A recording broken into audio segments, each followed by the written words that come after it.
大家好，我係 Rainy， 今日同大家介紹6款遊戲裝置。無論你係中意方便攜帶，定係追求頂級效能嘅電競手提電腦，都有適合你嘅選擇。等我哋由遊戲平板開始，逐一同大家介紹啦。首先介紹 Lenovo 聯想 Legion Tab Gen 3遊戲平板電腦，採用 Pure Sight 屏幕，擁有 2.5K 解析度，配合 165Hz 高刷新率，畫面細膩流暢，配合 Snapdragon 8 Gen 3處理器同埋12GB RAM。遊戲運行流暢無阻，獨特 Legion 冷卻系統有效降低溫度，長時間打機都唔怕機身過熱，適合原神同埋各類模擬器遊戲，而且輕巧便攜，方便帶出街，無論喺邊都可以享受高質遊戲體驗。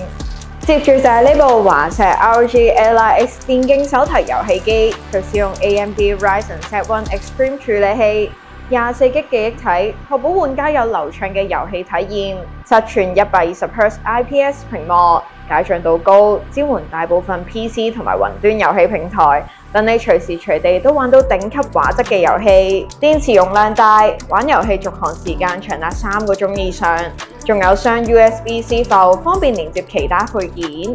下一部 Lenovo Legion Go S 電競手提遊戲機，配備 AMD Ryzen Z2 高處理器同埋 AMD Radeon 顯示卡，提供穩定嘅 1080P 遊戲畫質體驗。8寸1920x1200 WUXGA Lenovo Pure Sight 屏幕可以呈現戰場全景，仲支援120Hz 刷新率，色彩自然而且畫面清晰。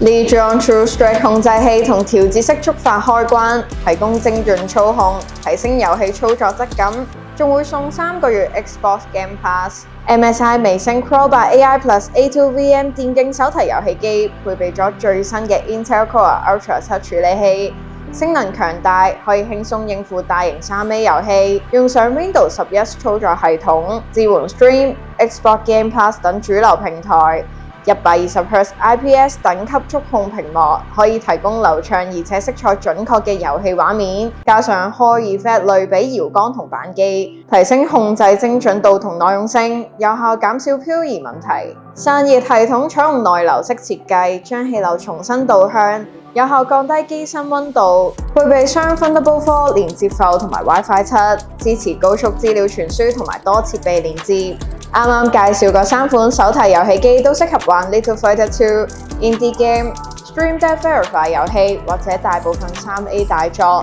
例如 Elden Ring 等等。Ally X 同 Pro 8 AI Plus 更加可以玩黑神話悟空。接住落嚟要介紹2款電競手提電腦，適合追求高效能同極致遊戲體驗，或者重度3A 遊戲嘅玩家。首先係 Acer Predator Helios Neo 16S AI。RTX 5060電競手提電腦，佢配備16寸 WQXGA 240Hz OLED 顯示器，色彩鮮豔生動，具備極高嘅對比度同真實嘅黑色，畫面非常細膩，帶嚟極致嘅視覺體驗。Intel Core Ultra 7 255HX 處理器，配合 NVIDIA GeForce RTX 5060顯示卡，提供高效能遊戲運算能力。而 16GB DDR5 64MHz 記憶體，加上1TB PCIe SSD， 可以快速開啟遊戲並讀取資料，即使處理多重任務仍然保持到流暢度。HP Omen Max 16AH0017TX RTX 5070 Ti 電競手提電腦，有最新 Intel Core Ultra 9 275HX 處理器，可以輕鬆處理高負載遊戲需求，配備 NVIDIA GeForce RTX 5070 Ti。12GB GDDR7 顯示卡，支援光線追蹤同 DLSS 波技術，令到遊戲畫面更逼真流暢。16寸 WQXGA OLED 屏幕，擁有240Hz 高刷新率同埋0.2毫秒快速反應時間，避免出現殘影，帶嚟極致順滑嘅視覺體驗。Omen 獨家雙重液態金屬散熱技術，可以確保長時間打機效果依然穩定。今次介紹咗6款機，希望你都可以揾到啱心水嘅遊戲機。留言分享一下你哋會點揀，我哋下次再見啦！